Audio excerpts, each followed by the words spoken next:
In this video, I'm going to cover my final assembly of the ailerons from my RV10 airplane. Those of you who don't know, the ailerons are like these little flippers that they have on the ends of the wings, and they wiggle up and down and make the plane bank left and right. And sometimes when you're flying an airplane, that's something you want to do. Anyway, I've already kind of prepped all the parts that I need to. When I say prepped, I mean deburred, primed, and all that. I've also assembled some of the sub-assemblies. This is the outboardmost nose rib, kind of riveted on a piece right here, and a nut plate, things like that. I've also primed, again, everything I prime is AkzoNobel or AkzoNobel. I don't know how you pronounce it, but I know how it's written.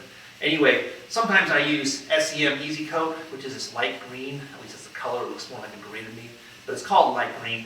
It's a lot more convenient to put on, but it's not quite as robust. Anyway, it looks like this, and it gives pretty good corrosion properties. The finish of this stuff looks absolutely outstanding, but it's not as robust, especially the fluids, as the AkzoNobel. It's a 2K, two-part epoxy primer. Anyway, so I'm going to start building the ailerons. Right now I'm actually working on a couple things. I have a couple balls in the air, so to say. I'm still working on my wings, although that'll be in a separate video. I'm going to be doing these ailerons. I'm also going to be working on the flaps somewhat in parallel. In parallel with each other. So I kind of have these three tasks that I'm doing, but I'm going to arrange the videos so they're separate.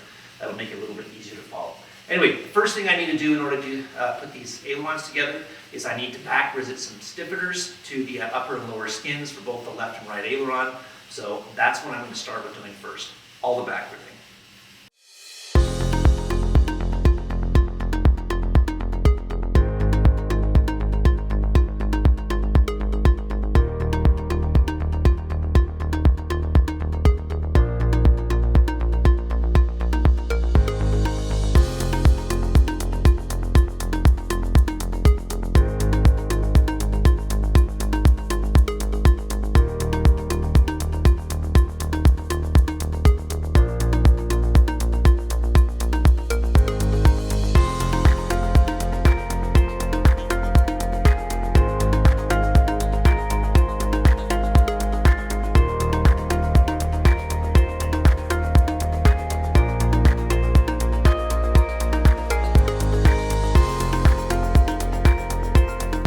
So the stiffeners are now riveted on the skins for the ailerons. The next step is to basically get this leading edge right here of the aileron and rivet 3 nose ribs inside of it, and also 1 big heavy stainless steel bar that serves as a counterweight. So that's the next step.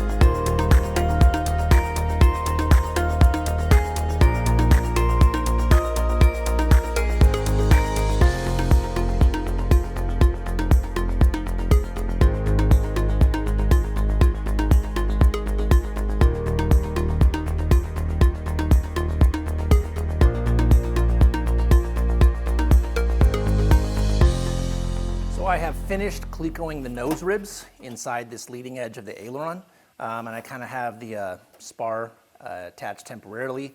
The next step is to get the top skin and rivet it onto the spar. It kind of sandwiches between the spar and the leading edge. And then I need to kind of go along these edges right here and rivet those things. And I can already tell that's going to be a little bit of a pain, but it's going to be doable. Anyway, after that, then I put on the bottom skin. It's kind of a pain. I got to reach inside between these 2 skins, but again, very doable. Anyway, that's the next step.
right, I'm on the last step on building the ailerons, which is basically going to be riveting the trailing edge. So kind of like what I do with the flaps, I've already put in the trailing edge wedge in here. I put some tank sealant on it, set it up, let it sit for 2 weeks, and now I'm ready to rivet. I didn't want to film my putting the tank seal on the trailing edge because that stuff is really gooey, and having to deal with it while manipulating my camera, that's just not something I wanted to do.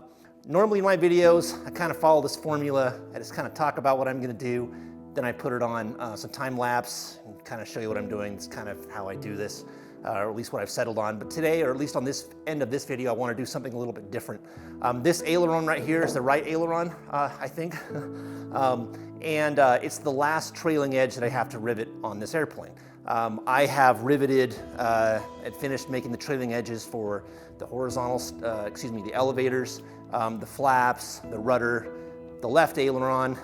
Now I've just got to do the right aileron. And so I want to talk a little bit about my process, kind of how I do this, and kind of what I've learned. I'm by no means an expert. I've only made part of one airplane so far, but I still think that I've learned a little bit on how to do this, and I figure why not kind of do this real time, film this real time, and kind of talk through with what I'm doing. So the thing with the trailing edges is the whole goal of riveting them together is you want the trailing edge to be straight. And by straight, what I mean is when you look down this thing right here, you want it to be a straight line. You don't want it to be wavy like bacon. You don't want it to be, convex like this over the length of the trailing edge or anything like that. And that's actually a little bit tricky, or at least that's what they kind of said on a lot of Vans Air Force posts. You can screw this up. One way to see it if you're building an airplane is try putting the trailing edge wedge in on any of your trailing edges and just cleco it down the length without any tank seal or anything like that, and just look at the trailing edge. It's gonna be wavy, kind of like bacon a little bit. So I'm gonna describe my process and how I do it. So far it's worked out for me. All the trailing edges I've made are pretty much straight as straight can be. The only trailing edge that's not completely straight is for the right flap, and it's off just ever so tiny of an amount. So when it comes to the trailing edges, what I found that's really useful is first using the tank sealant.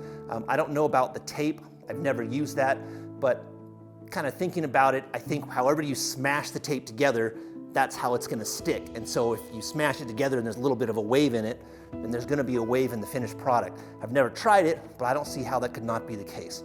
So when it comes to putting tank sealant in there, my suspicion is that's the way to go because you can kind of cleco it so it's straight, and then it'll set in a straight line. So that's what I've done with my trailing edges now. I kind of put tank sealant on the length of the trailing edge wedge, shove it in there, and then I cleco it so it's straight. And how I cleco it so it's straight is I've seen some people put it on a flat table, they put boards on it, they put sandbags on it, something like that.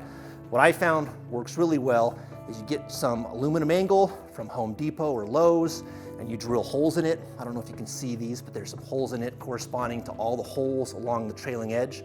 And after I smash it in there with some tank sealant, I put this on the trailing edge and I cleco it on. And this holds it completely straight. And then I've let it set for a week to 3 weeks. Tank sealant doesn't cure rapidly. I found that sometimes for it not to be tacky, it can take 2, sometimes even 3 weeks, depending on the temperature. But when it's set with this thing on there, it's set so it's straight. So right now, and I think this is probably 90% of the whole battle with putting together or making your trailing edge be straight, is setting it such that it's straight, and so the tank sealant kind of holds it in place so it's straight. So right now, when I look at this trailing edge, already it's really straight, pretty much perfectly straight. So I think my suspicion is that's 90% of the whole trick to getting a straight trailing edge is having that tank sealant set such that it's straight. The next issue though is you have to back rivet in all of the rivets on the trailing edge, and that really kind of holds it together. So I've already kind of put in rivets on this trailing edge right here. You can see I put some tape to kind of hold the rivets in place, and so this sucker is ready to be riveted. Now here's, I think, from what I gathered online, is the second you can still screw it up and make it wavy if you don't do the riveting right, from what I understand. So kind of what I've gathered online is that if you just go through and smash them all completely flat, because you're tightening up each one without tightening up the rivet hole next to it, it can actually introduce some waves or some non-straightness, I guess. And so I've done what other people have described. It's a nice thing about building an airplane or this RV10 now instead of 10 years ago. All the good ideas, people have already figured it out, so you don't have to be that smart. You just go on Vans Air Force and see what people have done that works. And what people have described that works is first you go through and you partially set every fourth rivet or so. So you don't smash it all the way, you just partially smash it, and that will slowly start to tighten up the length of the trailing edge. Once you do every fourth rivet or so, you then go back. If you do every fourth rivet, there's 3 rivets between the rivets that you partially set. You go back and set that middle rivet, working from the middle outwards. Then you go back and partially set all the remaining rivets. And so when you're done with that, you have the entire length of the trailing edge partially set. And so you're slowly tightening everything kind of more in, ideally you'd want to smash all the rivets all together at the same time, but this kind of makes it so you're tightening them up, not simultaneously, but you know what I mean. So anyway, once that's done, then I go through and hit it with the rivet gun again, the back rivets with the back rivet set. But this time a little bit more pressure, at least that's what I do, and smash it the rest of the way to finally set the rivets. And I found that once you, at that stage, you can just go from the middle and work on every rivet on the way out, and it seems to work. Anyway, by doing it that way, you get straight, or at least I've gotten really, really straight trailing edges, with the exception of that right flap, which is just a hair off. And it will always bother me that that's the case. Anyway, so what I'm gonna do in this video is I'm all ready to back rivet.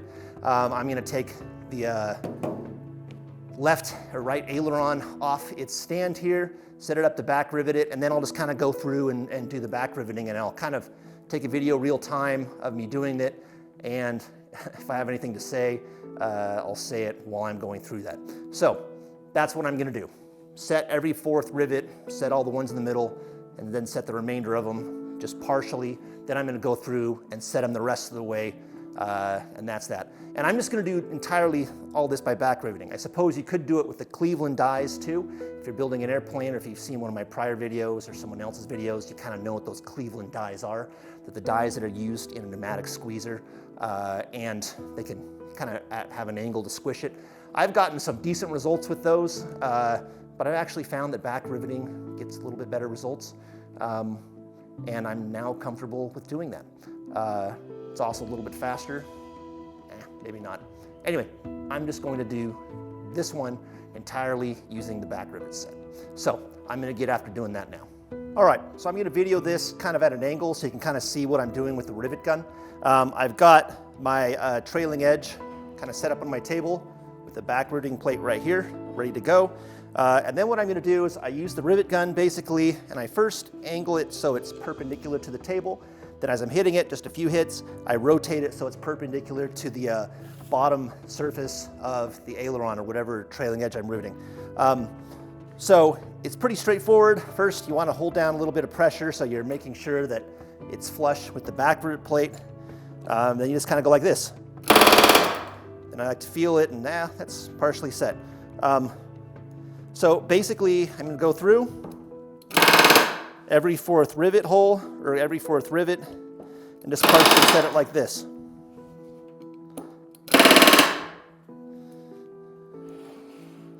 On my rivet gun, I have the regulator at the gun, and I set it for 20, 25 PSI, something like that. And that seems to work all right.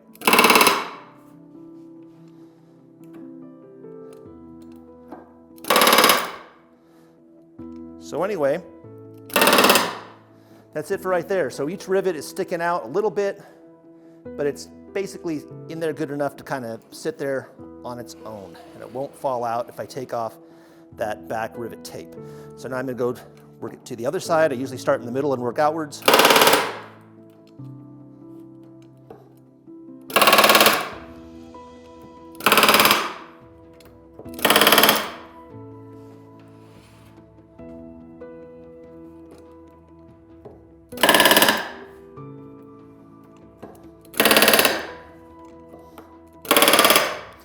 All right, so every fourth rivet's set. Now I'm basically gonna go through and hit every middle rivet. Again, starting from the middle and working towards the outside. Don't know how important that is, but it seems to be.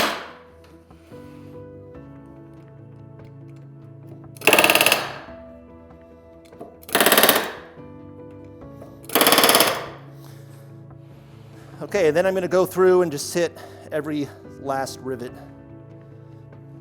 the remaining rivets.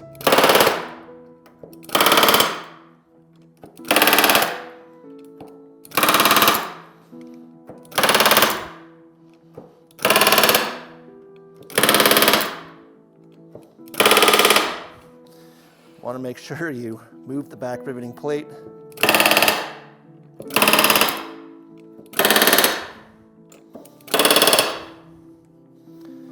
Okay, right side's done.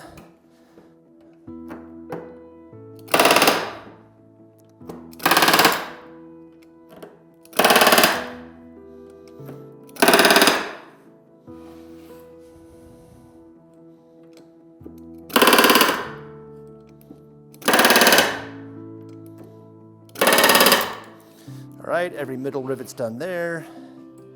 I'm going to go back through and hit the remaining rivets.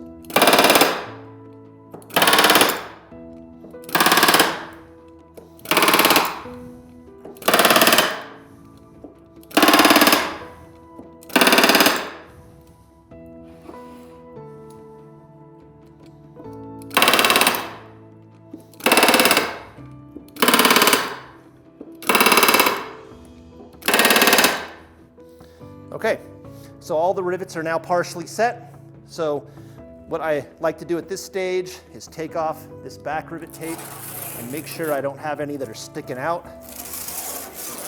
You can usually tell pretty quick if I do. I can tell pretty quick if I do just by running my finger along, looking at it. One of the times I did this, I've had to drill out a couple rivets and that was super annoying. They all look good. Okay, so now I'm gonna squish them all the rest of the way. Right now the rivets are sticking out a little bit. They're not completely set. So what I do anyway is I turn my rivet gun up to about 35 to 40 PSI. And then I just go through every single rivet, working from the middle outwards, and smash them the rest of the way. It doesn't take a lot.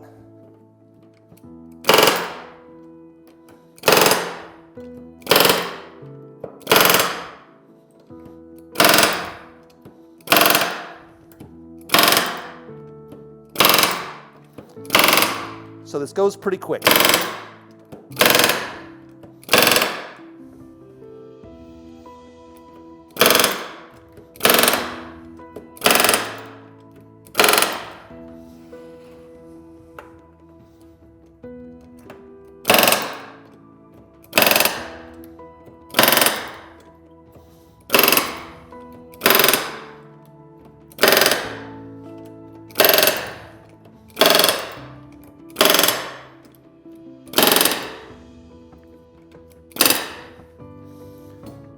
Okay.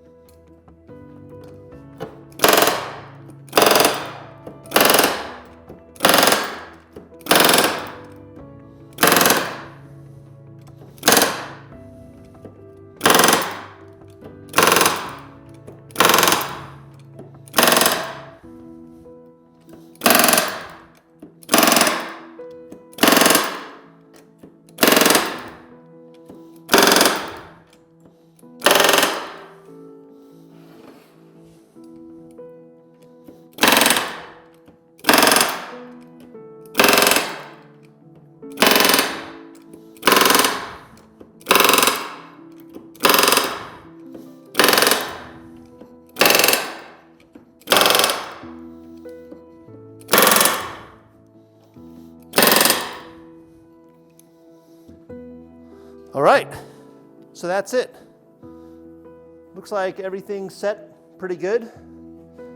The other side here doesn't look like I have any rivet heads sticking out.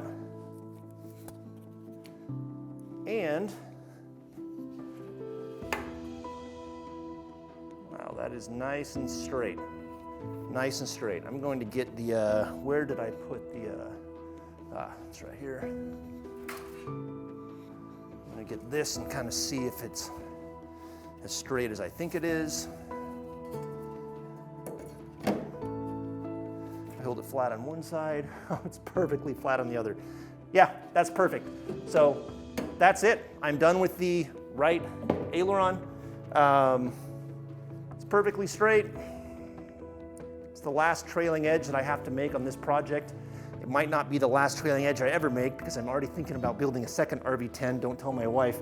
But at least for this plane, this is it. Last trailing edge I think I'll have to set, and I'm done with the ailerons. So anyway, that's it for this video. Hopefully you found it at least somewhat informative. And I don't know how to end this. I'm done.